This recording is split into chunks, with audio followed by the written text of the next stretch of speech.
Russie, février 1917. Le tsar, l'empereur Nicolas II, est toujours le chef des armées. L'impératrice d'origine allemande gouverne à sa place. Les Russes la détestent, la soupçonnent d'être une espionne. Raspoutine, le moine maléfique, a été assassiné parce qu'il influençait la tsarine.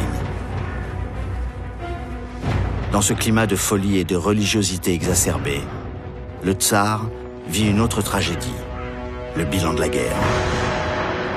1 500 000 soldats russes sont morts. Près de 5 millions ont été blessés.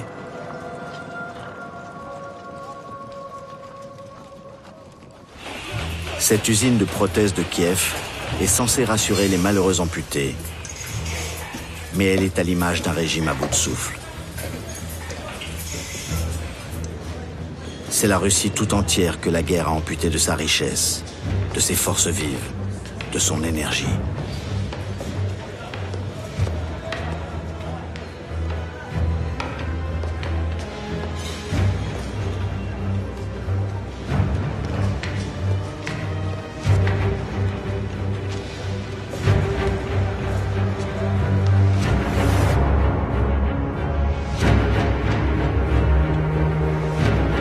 L'armée russe commence à se mutiner. Beaucoup de soldats abandonnent leur poste pour rejoindre leurs femmes qui manifestent le 23 février 1917 à Saint-Pétersbourg contre la guerre, la faim, l'absence du mari. Les étudiants et les ouvriers se joignent à elles. Et c'est le début de la révolution russe. La garnison de la capitale, chargée du maintien de l'ordre, se range derrière les révoltés, comme l'y invitent les pancartes qui proclament « Union du peuple et de l'armée, paix. Vive la République, à bas l'ancien pouvoir ». Le 15 mars 1917, Nicolas II abdique. Il est filmé ici pour la dernière fois. Avec ses 4 filles, les grandes duchesses, et son fils unique, son héritier, le tsarévitch Alexis, qui est hémophile et ne peut régner. Nicolas II cherche alors un autre successeur.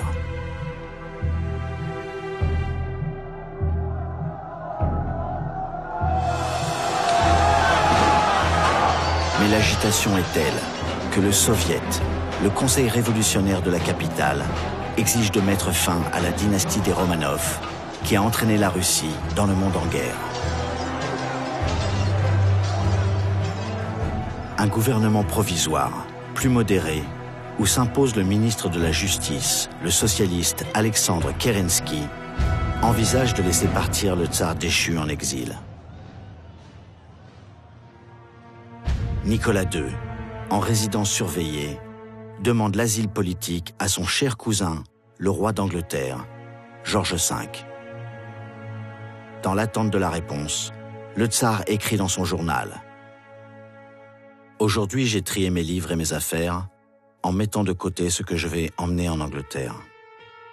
Mais le départ de la famille impériale est retardé parce que les enfants attrapent la rougeole.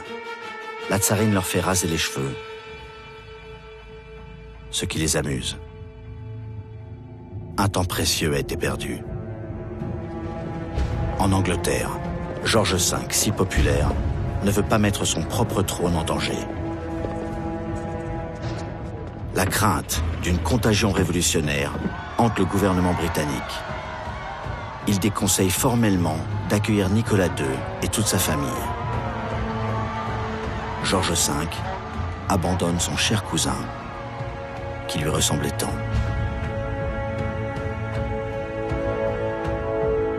C'était avant que ne commence la chute des grands empires.